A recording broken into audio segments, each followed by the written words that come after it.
आज के समय में इंग्लिश लिखना, पढ़ना और बोलना बहुत ही जरूरी माना जाता है और कई लोग अपने करियर में सिर्फ इसलिए पीछे रह जाते हैं क्योंकि उन्हें अच्छी इंग्लिश नहीं आती। और जिन लोगों को इंग्लिश नहीं आती उन्हें यही लगता है कि इंग्लिश सीखना, बोलना या पढ़ना बहुत ही मुश्किल काम होता है, जो कि बिल्कुल भी सच नहीं है।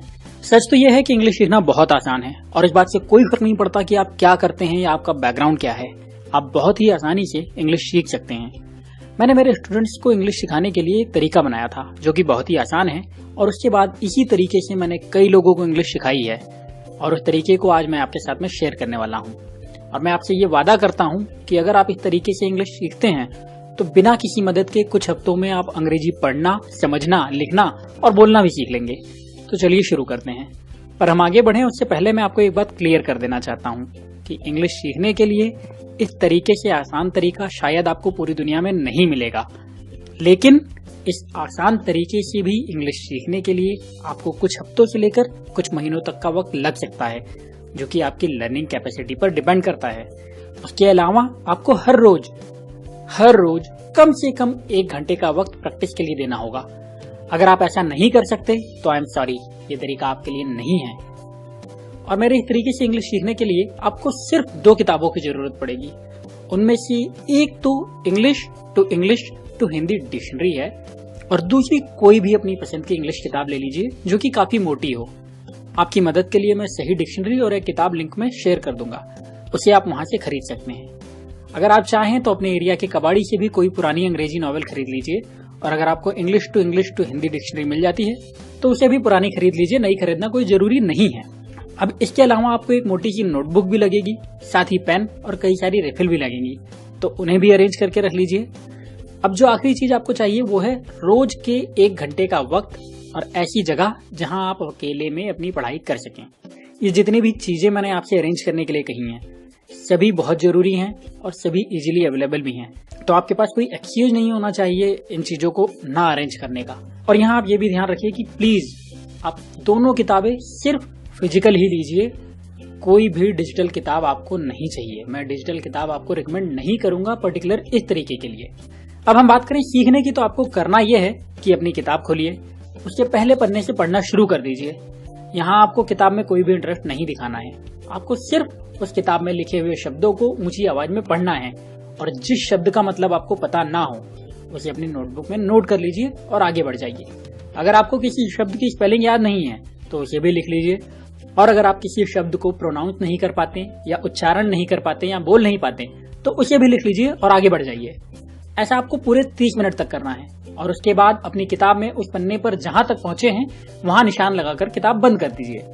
ये मत सोचिए कि आपको कितनी स्पेलिंग नहीं आती या किन वर्ड्स के मतलब पता नहीं है या आप निराश हो।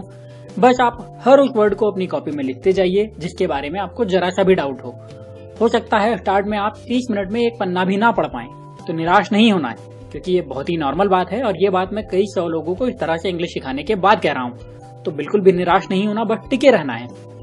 अब 30 मिनट पूरे होने के बाद आप डिक्शनरी उठाइए और अपनी नोटबुक में लिखे हुए इंग्लिश वर्ड्स के मतलब निकालना शुरू कीजिए और उस मतलब को भी अपनी कॉपी में लिख लीजिए।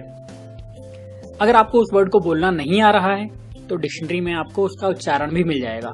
साथ ही इंटरनेट पर भी बहुत सारी वेबसाइट हैं जो कि आपको किसी वर्ड का सही उच्चारण बता सकती है, उनकी लिंक भी मैं आपके साथ में डिस्क्रिप्शन में शेयर कर दूंगा। अब आप उस उच्चारण को भी अपनी कॉपी में लिख लीजिए और जिन शब्दों की स्पेलिंग आपको याद नहीं है उनका उच्चारण और मतलब भी अपनी कॉपी में लिख लीजिए। हो सकता है इस सबको करने में आपको काफी वक्त लगे, तो परेशान नहीं होना है। मैं आपसे फिर से कह रहा हूँ, ये बिल्कुल मत सोचिए कि कितना वक्त लग रहा है, क्योंकि स्टार्ट में आपको बहुत वक्त लगेगा और ये वक्त धीरे धीरे कम होता जाएगा। अब जब आप अपनी नोटबुक में इन सारे वर्ड्स को लिख लें तो उसे याद करिए, उसके मतलब को याद करिए और हर वर्ड की स्पेलिंग भी याद करिए। जब आपको लगे कि इन वर्ड्स के बारे में अब आपको कोई भी डाउट नहीं है, आपको सब कुछ याद हो चुका है, तो उसी किताब को उठाइए, उसी पन्ने को दोबारा पढ़िए। इस बार आप अपनी किताब को पढ़ते हुए जरा भी अटकेंगे नहीं और किताब में जो लिखा होगा वो भी आपकी समझ में आ रहा होगा।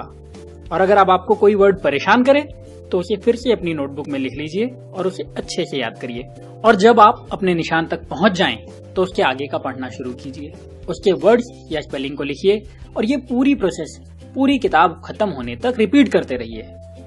ऐसा करने पर शुरू के 10 पन्नों में आपको बहुत से ऐसे वर्ड मिलेंगे जो आपके लिए बिल्कुल नए होंगे, लेकिन धीरे धीरे आप ज्यादा तेजी से पढ़ पाएंगे, ज्यादा तेजी से समझ पाएंगे और पूरी किताब खत्म होते होते आपको हजारों शब्द, उनके मतलब और उनकी स्पेलिंग याद हो चुके होंगे।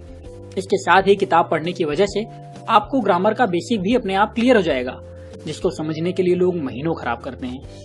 और एक किताब को पढ़ने के बाद आप जब दूसरी किताब को पढ़ेंगे तो आप देखेंगे कि सिर्फ गिने चुने वर्ड्स के मतलब आपको पता नहीं है, बाकी सब आपके लिए आसान ही होगा।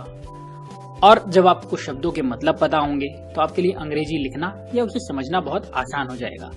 और अगर आपको ये पता है कि किस हिंदी शब्द के लिए हमें कौन सा इंग्लिश शब्द इस्तेमाल करना है और आपको बेसिक ग्रामर पता है, तो अंग्रेजी बोलना भी आपके लिए बहुत आसान हो जाएगा। इसके साथ ही आप इंग्लिश मूवी देखिए और उन्हें भी समझने की कोशिश करिए, रिपीट करिए बातों को, ताकि आपकी बोलने की क्षमता थोड़ी सी अच्छी हो जाए। और अगर आप ग्रामर फ्री इंग्लिश लिखना चाहते हैं तो डिस्क्रिप्शन में मैं आपको एक लिंक दे रहा हूँ, उस वीडियो को भी जरूर देखिए, वो आपकी काफी हेल्प करेगा। दोस्तों, इस तरह से मैंने कई सौ लोगों को इंग्लिश सिखाई है, इसलिए मैं जानता हूँ कि ये तरीका काम करता है।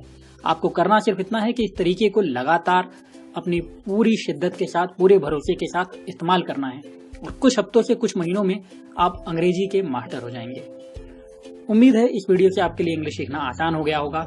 अगर आपको कोई भी डाउट है तो बिना किसी डर, शर्म या झिझक के आप अपना सवाल कमेंट में कर सकते हैं और मैं आपसे वादा करता हूं कि हर सवाल का पर्सनली जवाब दूंगा। जाने के पहले चैनल पर सब्सक्राइब जरूर कर लीजिए। मैं आपके साथ बहुत सारी काम की बातें शेयर करता रहूंगा और प्लीज वीडियो को लाइक करिए। आपके लाइक्स मुझे आपका प्यार बताते हैं और ज्यादा अच्छे वीडियोस बनाने के लिए मोटिवेट करते रहते हैं। मैं चाहता हूं इस वीडियो पर मुझे 10,000 लाइक्स मिले। उम्मीद है आप अपना प्यार मुझ पर दिल खोल कर लुटाएंगे। अगले वीडियो में फिर मिलता हूं, तब तक अपना प्यार और वक्त देने के लिए धन्यवाद।